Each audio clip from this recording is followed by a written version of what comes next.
एक संत वर्षा के जल में प्रेम और मस्ती से आगे चला जा रहा था कि इस संत ने एक मिठाई की दुकान को देखा जहां एक कढ़ाई में गर्म दूध उबाला जा रहा था। तो मौसम के हिसाब से दूसरी कढ़ाई में गर्मा गर्म जलेबियां तैयार हो रही थी। साधु कुछ क्षणों के लिए वहां रुक गया। शायद भूख का एहसास हो रहा था या मौसम का असर था। साधु हलवाई की भट्टी को बड़े गौर से देखने लगा। संत कुछ खाना चाहते थे लेकिन संत के पास पैसे नहीं थे। लेकिन नेक दिल हलवाई ने एक प्याला गरम दूध और कुछ जलेबियां साधु को दे दी। साधु ने गरम जलेबियां गरम दूध के साथ खाई और फिर हाथों को ऊपर की ओर उठाकर हलवाई के लिए प्रार्थना की और फिर आगे चल दिया।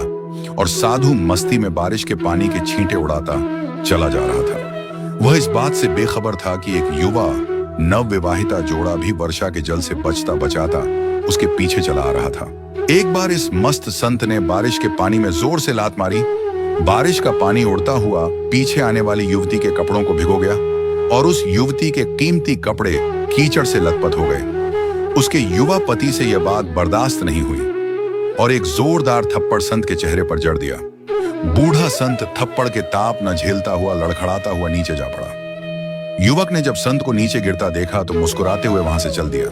बूढ़े संत ने आकाश की ओर देखा और उसके होठों से निकला, वाह मेरे भगवान, कभी गरम दूध जलेबियां और कभी गरम थप्पड़। यह कहता हुआ फिर एक बार वो अपने रास्ते पर चल दिया। दूसरी ओर वह युवा जोड़ा मस्ती में अपनी मंजिल की ओर अग्रसर हो गया और अपने घर के सामने रुक गए। युवा अपनी जेब से चाबी निकालकर अपनी पत्नी से हंसी मजाक करते हुए ऊपर अपने घर की सीढ़ियां चढ़ रहा था। बारिश के कारण सीढ़ियों पर फिसलन हो गई थी और अचानक युवा का पैर फिसल गया और वह सीढ़ियों से नीचे गिरने लगा। महिला ने बहुत जोर से शोर मचाकर लोगों का ध्यान अपने पति की ओर आकर्षित करने लगी, जिसकी वजह से काफी लोग तुरंत सहायता के लिए उसके पति की ओर लपके। लेकिन तब तक देर हो चुकी थी। युवक का सिर फट गया था और कुछ ही देर में ज्यादा खून बह जाने के कारण उसके प्राण पखेरु उड़ गए।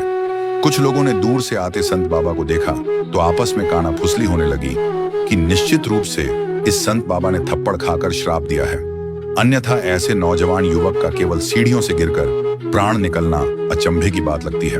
कुछ मन चले युवकों ने यह बात सुनकर संत को घेर लिया।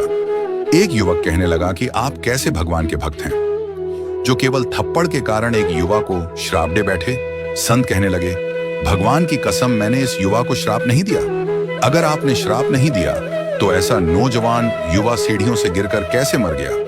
तब संत ने कहा कि आप में से कोई इस पूरी घटना का गवाह मौजूद है?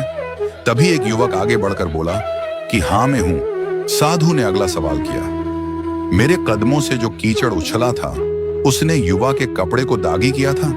युवा बोला कि नहीं, लेकिन महिला के कपड़े जरूर खराब हुए थे। संत ने आगे पूछा कि फिर युवक ने मुझे क्यों मारा?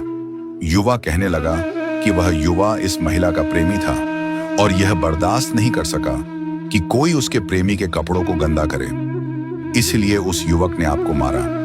युवा की बात सुनकर संत बोले कि भगवान की कसम, मैंने किसी को श्राप नहीं दिया, लेकिन कोई है जो मुझसे प्रेम रखता है। अगर उसका यार सहन नहीं कर सका तो मेरे यार को कैसे बर्दाश्त होगा कि कोई मुझे मारे, और वह इतना शक्तिशाली है कि दुनिया का सबसे बड़ा राजा भी उसकी लाठी से डरता है। उस परमात्मा की लाठी दिखाई नहीं देती और आवाज भी नहीं करती, लेकिन पड़ती है तो बहुत दर्द देती है।